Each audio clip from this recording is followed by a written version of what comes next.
The world is descending into complete and utter chaos, one day at a time. My goodness, we have major news today that a massive nuclear drill that is going to involve 51 million people, all descending at the same time into one of 17,000 nuclear bunkers, is about to commence in the coming weeks ahead. And it wouldn't be so bad if the military of said country didn't decide to run a massive joint military exercise at the same time. Talk about a provocative move if I ever heard one. Things could just pop off on August 23rd. Remember that the Ukrainians had telegraphed that they were going to do a massive drone strike in Moscow on the 23rd. Now this other country that we're going to talk about in just a moment is planning one of the biggest nuclear drills they've ever run on that day. And the president of that country is saying this one is going to be different. Guys, we got a lot of stuff to talk about today. What you're seeing behind me is something that we have been warning people about for some time. Apparently, according to the Kiev Post, this video is of Latvian soldiers doing some sort of military exercise. Apparently, they're moving their forces as well as other Baltic states and Poland towards the Belarusian border in response to threats from the private mercenary Wagner organization, as well as the nuclear weapons that Russia has positioned there. So this is just getting wildly out of control. We have so many points on the map to refer to today. Let's talk about the 5 major theaters of World War III that are simmering right now. We have, of course, the biggest one, and these are going to be in order of nuclear potential significance. Ukraine. We have the Korean Peninsula. We have the Taiwan-China issue. We now have, of course, the Strait of Hormuz, where the U.S. Marines could potentially be engaging the Iranians if they decide to commandeer more commercial vessels in the Strait of Hormuz. And we also have Africa about to descend into total chaos. I mean, the war that started in Ukraine set all of this off. It was all a chain reaction. In fact, you could probably go all the way back to COVID, that it was the stress that COVID put on the supply chains, the economic stress that brought out all of these conflicts, which were just lying latent, dormant for the longest period of time. They just needed a trigger. And now that you've had the one in Ukraine, it's causing economic pressure on all of these other developing nations and militaries and everybody on the global economy. And that is bringing out the worst in everybody. Now let's talk firstly about this stuff going on in South Korea, because when I first looked at this story, I said, okay, it's another drill, another emergency exercise being run by the South Koreans. But this one is different. Get a load of this. 51 million strong nuclear exercise, nationwide civil defense drill is about to take place on August 23rd. They're going to practice evacuating the shelters underground in a 20-minute long exercise. Now just imagine 51 million people all getting the notification on their app at the same time, telling them which of the 17,000 shelters that they're going to need to go to. Imagine the pandemonium that's going to ensue.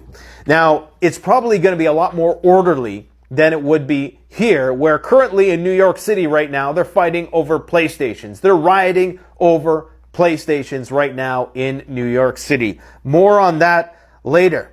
But the Prime Minister is calling on South Koreans to take these drills seriously, indicating that something is different and that this hasn't always been the case.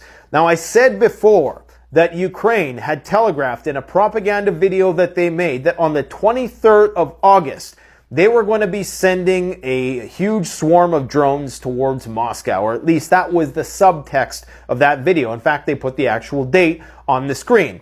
I'm not saying these two things are connected. It's likely just a coincidence, but what worries me is what they go on to say in this article next. Instructions from the Interior Ministry said 17,000 shelters would be open nationwide. So they're going to get a message on their phone because, of course, no South Korean can remember where 17,000 shelters are. So when you get the signal, depending on where you are in the city, if you're away from your home, it's going to direct you to one of these shelters. So they probably want to run this test to know if the bombs are inbound, if North Korea blows its wad and dumps it on the South Koreans, what is the outcome going to be? How fast are people going to be able to mobilize into the nuclear shelters? Now, this is where it gets concerning. The launch of Hwasong-18 missiles was conducted at a grave period when the military security, that's the North Korean long-range intercontinental ballistic missile, was conducted at a grave period when the military security situation on the Korean Peninsula and in the region has reached a phase of nuclear crisis beyond the Cold War. Emphasis on beyond the Cold War. That means it's worse now than ever before. A statement in the North Korean state media said, of course, there is a U.S. nuclear submarine armed with nuclear missiles currently stationed in South Korea. Keep that in mind. Han, the South Korean Prime Minister, said the civil defense drill would be held in conjunction with a large-scale U.S.-South Korea military exercise that have drawn sharp criticism from Pyongyang in the past. So consider this for a second now. You're North Korea. You're paranoid as all hell. You've just struck a deal with the Russians. The Chinese are moving into position to blockade Taiwan as we speak. And you catch wind that the U.S. has just put a nuclear submarine in South Korea, and they're about to run on the same day a nuclear drill. They're gonna put all of their population, or all of the critical components of their population. There's certain things that are gonna stay operational, but the majority of the population is descending into these bunkers, okay? And on the same day, they're gonna do a joint military exercise.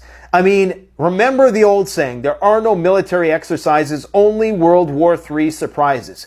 If you don't think that on that day, North Korea is going to be hovering over the big red button with a hair trigger, my friends, I would just say, keep your options open on August 23rd, because shit could pop off on that day. Mistakes could be made. If you were ever going to presume that an invasion was imminent, this is the optimal situation for the United States and South Korea to stage an invasion. You get all of your population into the bunker, you warn them in advance, you do this joint military exercise at the same time. Now, I'm not saying this is going to happen.